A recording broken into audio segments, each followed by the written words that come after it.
Hello guys, so dahil sa nalalapit na ang Ramadan, ay magluluto na tayo ng sambusa. So ako lang ata ang ngayon palang gagawa, yung iba ata na mga nagtatrabaho sa bahay tapos na sila. So ayan guys, nagisa lang ako dyan ng sibuyas. So kung mapapansin nyo, ang daming sibuyas, no? 2 sibuyas yan na malaki ang ginamit ko. Ewan ko, kung amo ko lang ba yung mahilig sa sibuyas. Kasi gusto niya pag magluto ako ang daming sibuyas.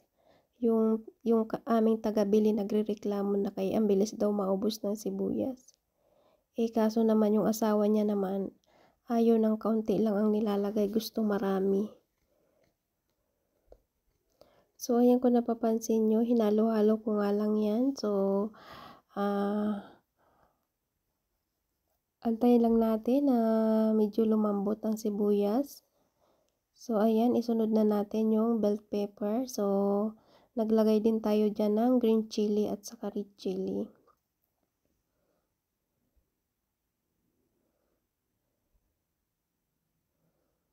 So, halo-haluin lang natin yan. At nung lumambot na nga ang bell pepper, ay sinunod ko namang nilagay ang carrots. So, maraming way ng pagluluto ng sambusa. Depende na lang sa ating amo kung alin ang susundin nila. So, ako naglalagay ako ng carrots. So, minsan, hindi ako naglalagay. Pag nagustuhan lang ni amo, saka lang ako maglalagay.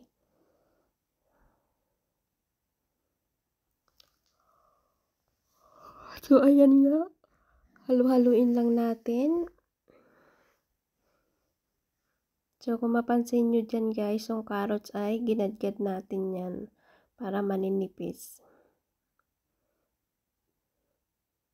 At nung lumambot na nga yung carrots, ay sinunod kong nilagay dyan yung giniling.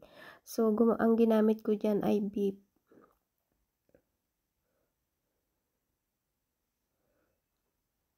So, kung mapapansin nyo guys, yung ating giniling ay maputla na.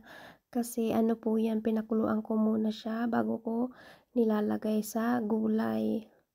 Ayaw ko kasi ng alam nyo naman ang beef masyadong maanglo. Ayaw din ni amo ng maanglo. Kaya ang ginagawa ko niyan, after ko siyang mahugasan, papakuluan ko siya sa tubig. Then sinasala ko lang bago ko ilagay sa kahit anong lutuin ko, basta gumagamit ako ng giniling, pinapakuluan ko talaga. So, ayan, nilagay na nga natin yung yung giniling. So, kung mapapansin nyo, apaw yung ating kawali kay 1 kilo man yung ginamit ko na giniling. Then, sinunod ko nang nilagay yung spices. Ayan, halo-haloin lang natin. So, luto na rin naman yung giniling natin. Kaya, ayan lang natin ng mga 10 minutes. Then, pwede na nating patayin ang apoy. So, ayan, pinatay ko na dyan yung apoy. At nung lumamig nga yan, ay sinunod kong nilagay yung bagdonis at saka shabat. So, naglalagay ako ng shabat. Masarap yung shabat sa anong tawag dyan, sa sambusa. Try nyo guys, masarap siya. Kahit ako nagustuhan ko, pampatanggal din, pampabawas ng anglo ng kung ano yung ginagamit yung giniling. Then ayan nga, dito na tayo sa part ng pagbabalot. So alam nyo ba guys, nung bago pa ako dito, hirap na hirap ako magbalot niyan. Tinuturuan pa ako ni amo kasi nung dumating ako sa kanila, wala silang katulong. So, siya talaga yung nagturo sa akin paano magbalot. Kasi nung dumating ako, ilang araw na lang Ramadan na. Nahirapan ako. Ang tagal kung bago matapos yung isang sambusa na balutin. Nung nagtagal na, wala pang saglit lang sa akin ang 1 kilo na yan. Ang yabang. So, ayan, ganyan ako guys magbalot ng sambusa. 2 o 1 roll lang, okay na. Kasi ayaw ko nung makapal yung niya, wrapper. Kasi pag niluluto ko siya at pag lumamig na, makunat na siya. Kaya mas maganda yung dalawang roll lang. Pag kinagat mo yung sambusa talagang malutong, laham agad ang makakagat mo.